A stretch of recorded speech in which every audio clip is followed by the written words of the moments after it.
अस्सलाम वालेकुम बच्चों, उम्मीद है आप सब खैरियत से होंगे।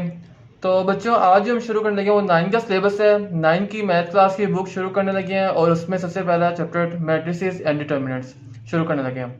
सबसे पहले जो है हमने मैट्रिसेस के बारे में पढ़ना, अभी हमने डिटर्मिनेंट्स के बारे में नहीं पढ़ना। ठीक है, तो शुरू करते हैं मैट्रिसेस से। मैट्रिसेस जो है असल में एक ये प्लूरल फॉर्म है। ठीक है, इसकी जो सिंगुलर फॉर्म है वो मैट्रिक्स है। ठीक है, अब ये मैट्रिसेस को सबसे पहले जो हमें ये देखना है कि इनको जो है इंट्रोड्यूस किसने करवाया था। मैट्रिसेस को इंट्रोड्यूस करवाया था ऑर्थर केले ने। ठीक है जी। उसके बाद इसकी डेफिनेशन के बाद बात कर लेते हैं। ठीक है, आपने जो डेफिनेशन पहले मैं आपको इंग्लिश में बता दूंगा। ठीक है, फिर उसके बाद जो है आपको उर्दू में बता दूंगा डेफिनेशन, ताकि आपको जो है ना समझ आ जाए अच्छे तरीके से। इंग्लिश में डेफिनेशन क्या है?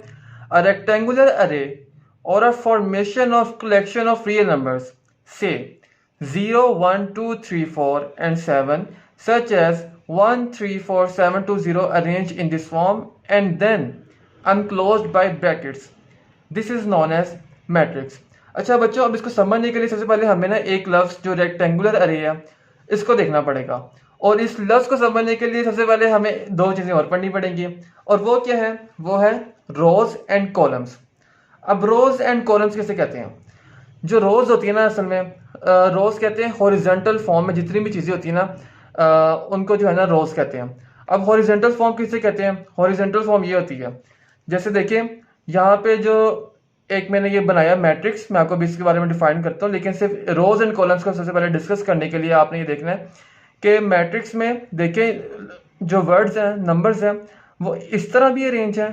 ठीक है जी, और इस तरह भी अरेंज है, यानी कि ये इस तरह भी आ रहे हैं नंबर्स, और ये नंबर्स जो है इस तरह भी आ रहे हैं। ठीक है, अब जो हॉरिजॉन्टल का मीनिंग होता है वो ये होता है कि जो नंबर इस तरह आ रहे हैं ना, इस तरह जैसा 1 और 2 लिखे हुए हैं, मतलब लाइन में इस तरह नंबर आ रहे हैं, इसके ऊपर जितने नंबर होंगे, जिस तरह ये नंबर आ रहे हैं, ये इसके आगे 3 लिख दें आप, ये एक रो है। ठीक है जी। और उसके बाद जो है आप हम कॉलम की बात करते हैं। कॉलम कहते हैं, कॉलम जो होते हैं जितनी भी एंट्रीज या एंटिटीज होती हैं वो वर्टिकल फॉर्म में होती है, उनको कॉलम्स कहते हैं। अब वर्टिकल फॉर्म क्या होती है? वर्टिकल फॉर्म ये होती है कि जो नंबर इस तरह आ रहे होते हैं ऊपर नीचे, उनको जो है ये वर्टिकल फॉर्म कहते हैं। ठीक है, जो एक नंबर ऊपर हो, फिर उसके नीचे एक नंबर हो, फिर उसके नीचे एक नंबर हो, इस तरह जितने भी नंबर्स आएंगे वो सारे जो है एक कॉलम में आएंगे। ठीक है, ये आ गया आपका कॉलम, ये आपका कॉलम आ गया। और जिस तरह ये 1 और 2 अरेंज है, ये जो है आपकी रो है। ये एक रो में 3 4 5 6 7 जितने मर्जी नंबर हो सकते हैं, और एक कॉलम में भी 3 4 5 6 7 जितने मर्जी नंबर आप लिख सकते हैं, जितने मर्जी पूरे पेज की बेशक आप लिख दें नंबर, वो सारा जो है कॉलम में आ जाएगा। ठीक है, अब इसके बाद जो है रेक्टेंगुलर अरे के बारे में बात कर लेते हैं। अब रेक्टेंगुलर अरे, रेक्टेंगल आप सारों को पता है रेक्टेंगल क्या होता है। तो रेक्टेंगल जो है, अब इनकी आप शेप देखें, जब आप मैट्रिक्स बनाते हैं तो शेप जो है कुछ यूं आती है। जैसे मैं इसके पीछे नंबर लिख, अभी मैं आपको मैट्रिक्स के बारे में बताऊंगा पूरा डिटेल में, मैं सिर्फ आपको उसको समझाने के लिए ना उसकी बेसिक्स आपको बता रहा हूँ। तो जैसे अभी देखिए 1 2 3 4, अब ये देखिए इसको अगर हम देखें तो ये यूं इसके इर्द गिर्द शेप बना दें तो ये रेक्टेंगल की शेप अख्तियार कर लेता है। तो रेक्टेंगुलर अरे जो है वो इसको कहते हैं। इसी तरह जैसे 1 और 2 है और इसके इर्द गिर्द हमने ब्रैकेट ये मैट्रिक्स बना दिया, इसको भी अगर हम यूं करते हैं ये जो है इस तरह वाला रेक्टेंगल आ जाएगा। तो ये सारे जो है ना रेक्टेंगल की शेप जो है ना अख्तियार कर लेते हैं, इस वजह से जो है ना इसे रेक्टेंगल कहते हैं। अब हम मैट्रिक्स की डेफिनेशन में वापस आते हैं। मैट्रिक्स की डेफिनेशन में क्या था? मैट्रिक्स की डेफिनेशन में था कि रेक्टेंगुलर रे, रेक्टेंगुलर रे के बारे में आपको पता चल गया। और formation of collection of real numbers. अब रियल नंबर्स क्या होते हैं? जितने भी 0 1 2 3 4 5 6 7 जितने भी नंबर हैं वो सारे आपके जो है रियल नंबर्स हैं। ठीक है, अब रियल नंबर्स को आपने इस तरह लिखना है कि उसकी शेप जो है, रियल नंबर्स को आपने इस तरह लिखना है कि उसमें कॉलम्स भी हों, उसमें रोज भी हों, कॉलम्स और रोज। अब देखिए जैसे 1, ये मैं आपको बताता हूँ, जैसे ये नंबर्स हैं 1 4 2 5 3 6, अब इसमें रोज भी हैं और इसमें कॉलम्स भी हैं। आपने इस तरह नंबर्स को अरेंज करके लिखना है और इसके इर्द गिर्द जो है आपने एक ब्रैकेट लगा देनी है। इस ब्रैकेट को कहते हैं स्क्वायर ब्रैकेट। ब्रैकेट्स और भी तरह की होती हैं, लेकिन आपने जो है स्क्वायर ब्रैकेट लगानी है। अब स्क्वायर ब्रैकेट को लगा के जब आप इस तरह नंबर लिख देंगे तो ये जो है आपका मैट्रिक्स बन गया। ठीक है जी। मैट्रिक्स जो है वो मुख्तलिफ तरह के होते हैं, वो इंशाल्लाह हम आगे जाकर डिस्कस करेंगे, लेकिन आज के लिए सिर्फ जो है वो ये है कि आपको मैट्रिक्स के बारे में पता चलना चाहिए कि मैट्रिक्स होता क्या है।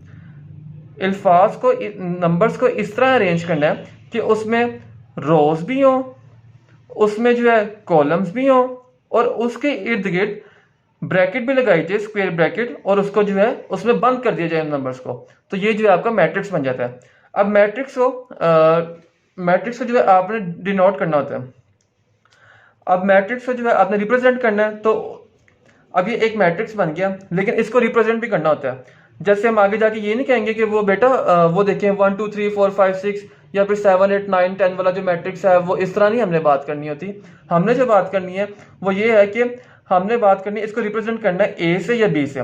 कोई भी आप इंग्लिश के कैपिटल लेटर ले लें, इंग्लिश का कोई भी लेटर ले लें, ए से लेकर जेड तक जो सा मर्जी लेटर ले लें, ठीक है, और उसको कैपिटल में लिखना है आपने, और फिर उसके साथ जो है आपने उसको डिनोट करना है। यानी कि मैंने इस मैट्रिक्स का नाम रख दिया ए। अब इस मैट्रिक्स का नाम जो ए है, अब जब भी आप कहेंगे ना आपने ये वाले मैट्रिक्स को पुकारना होगा, यानी कि इसके बारे में जिक्र करना होगा, तो आपने कहना वो ए मैट्रिक्स ये वाला था। फिर उसके बाद जो है जब ये अगले वाले की बात करेंगे, तो जैसे 7 8 9 15 16 17 इसमें नंबर लिखे हुए हैं, तो इसमें आपने जब भी ये बात करनी है कि भाई साहब कि उसमें जो है ये वाले नंबर्स हैं, तो उस मैट्रिक्स का नाम बी है। जब भी इसके बारे में जिक्र आएगा तो आपने जो है ना बी की बात कर देनी है कि हम बी मैट्रिक्स की बात कर रहे हैं। ठीक है जी। अब आज के जो लेक्चर था उसमें जो बेसिकली हमने पढ़ी है मैट्रिक्स की डेफिनेशन पढ़ी है। इसको इंट्रोड्यूस किसने करवाया? इंट्रोड्यूस इसको ऑर्थर केले ने करवाया था। मैं आपको दोबारा एक दफा बता देता हूँ। ऑर्थर केले ने इसको इंट्रोड्यूस करवाया था, जो इंग्लिश मैथमेटिशियन था। ठीक है जी। उसमें बाद हमने रोज के बारे में पढ़ा है, कॉलम्स के बारे में पढ़ा है, और रेक्टेंगुलर रे के बारे में पढ़ा है। रोज क्या होती हैं? जितनी भी हॉरिजॉन्टल फॉर्म में होंगी, हॉरिजॉन्टल फॉर्म जो होती है वो होती है ये वाली 1 2 जिस तरह लिखे हुए ना, ये वाली हॉरिजॉन्टल फॉर्म होती है, इसको रो कहते हैं। और वर्टिकल फॉर्म क्या होती है? हॉरिजॉन्टल का मतलब यानी कि साथ साथ वाली जो चीजें हैं वो हॉरिजॉन्टल हैं, और जो वर्टिकल है वो जो ऊपर है फिर उसके नीचे है फिर उसके नीचे है, ये वर्टिकल फॉर्म होती है। ठीक है। और फिर उसके बाद जो है इसको नंबर्स को इस तरह अरेंज करना कि उसमें जो है रोज भी आ जाएं और उनमें जो है कॉलम्स भी आ जाएं, और उनके इर्द गिर्द जो है हम एक ब्रैकेट लगवा दें, स्क्वायर ब्रैकेट, तो ये जो है मैट्रिक्स बन जाता है। फिर उसके बाद हम इसको डिनोट करना है, वो हम किसी भी इंग्लिश के अल्फाबेट के साथ जो है डिनोट कर सकते हैं। ठीक है जी। वो अल्फाबेट ये है कि आपने जो है कैपिटल लेटर्स में लिखे अल्फाबेट, तो ज़्यादा बेहतर है। तो आगे आपके लेवल तक जो है ना अभी इतना ही है। तो इंशाल्लाह हम जो है नेक्स्ट जो लेक्चर लेंगे उसमें जो है हम इसकी जो है टाइप्स के बारे में डिस्कस करेंगे कि मैट्रिक्स की जो टाइप है वो कितनी होती हैं, किस तरह की होती हैं। तो आज के लिए बस इतना ही।